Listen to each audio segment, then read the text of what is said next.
معزز سامعین اکرام، السلام علیکم ورحمۃ اللہ وبرکاتہ۔ آج ہم جس موضوع پہ بات کریں گے وہ ہے کہ اکثر مریض روحانی علاج سے محروم رہتے ہیں، اس کی کیا وجوہات ہوتی ہیں، اور کیا روحانی علاج کروانا چاہیے یا نہیں کروانا چاہیے، اور روحانی علاج کرنے سے انسان کو کیا فائدہ ہوتا ہے۔ اگر آپ چینل پر ہیں تو ویڈیو شروع کرنے سے پہلے چینل کو سبسکرائب کر دیں، بیل آئیکن کے بٹن کو دبا دیں تاکہ آئندہ آنے والی ویڈیو میری آپ تک پہنچتی رہے۔ میرا نمبر ہے 0343971358۔ اگر کوئی مریض کسی مرض میں مبتلا ہو، علاج کروانا چاہے تو وہ اس نمبر پہ رابطہ کر سکتا ہے۔ آن لائن بھی ایک الحمدللہ علاج ہوتا ہے، اور اسی طرح میں منصیرہ ایبٹ آباد کا رہائشی ہوں، ارد گرد کے لوگ میرے پاس یہاں پہ آتے رہتے ہیں، آپ میرے پاس آ کے علاج کروا سکتے ہیں۔ لیکن اس میں آج ہم جس موضوع پہ بات کر رہے ہیں وہ یہ ہے کہ کچھ لوگ ایسے ہوتے ہیں کہ جو اس علاج کو سمجھ نہیں پاتے، تو ان کے لیے کچھ گزارشات ہیں کہ یہ روحانی علاج کیا ہے۔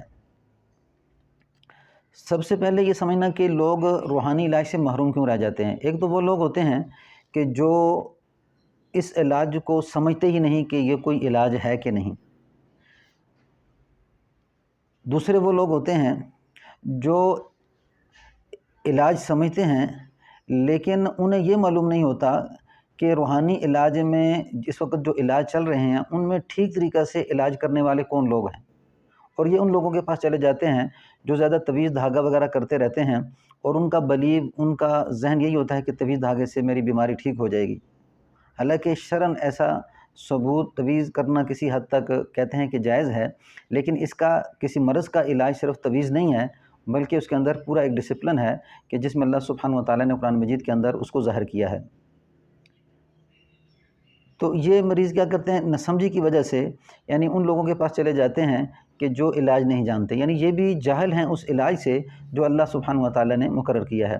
اور کچھ لوگ ایسے ہوتے ہیں کہ جن کو یقین ہی نہیں ہوتا کہ جی اس قرآنی آیات کے ساتھ علاج سے میں ٹھیک ہو جاؤں گا۔ الحمدللہ ہم علاج کر کے دیکھا، پتھری والے مریض جن کے جسم میں پتھری ہو، گردے میں پتھری ہو، پتے میں پتھری ہو، اللہ نے وہ پتھری بھی نکال دی، ان کا درد بھی ختم ہو گیا، اور یہ وہ مریض تھے جن کو ڈاکٹروں نے آپریشن بتایا تھا۔ اسی طرح کینسر کے مریضوں کا علاج کر کے دیکھا، اللہ نے ان کو بھی شفا دی، یہ وہ مریض تھے جن کا ڈاکٹروں نے آپریشن بتایا۔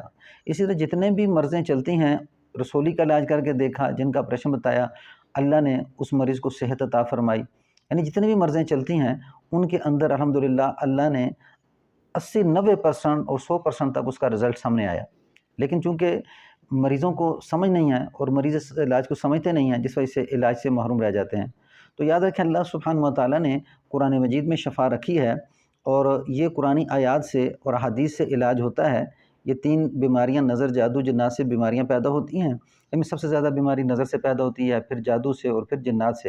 اور جتنی لمبی بیماریاں چلتی ہیں اکثر انہیں دیکھا گیا کہ جادو کے اثرات ہوتے ہیں، لیکن مریض سمجھ نہیں پاتا اور لاکھوں روپے خرچہ کر دیتا ہے، لیکن اس علاج کی طرف سے توجہ نہیں ہوتی۔ تو قرآنی آیات کے ساتھ جو ٹھیک طریقے سے علاج کرنے والا ہو، علاج کو سمجھنے والا ہو، تو اس سے علاج کروایا جائے، اور یہ دیکھا جائے کہ اس کے پاس علم کیا ہے، قرآن حدیث کا وہ علم رکھتا ہے، قرآن حدیث کو سمجھتا ہے، تو اس سے پھر علاج کروایا جائے تو آپ کا اس کا رزلٹ آپ کو الحمدللہ بہت جلد 100% میں آپ کو نظر آئے گا۔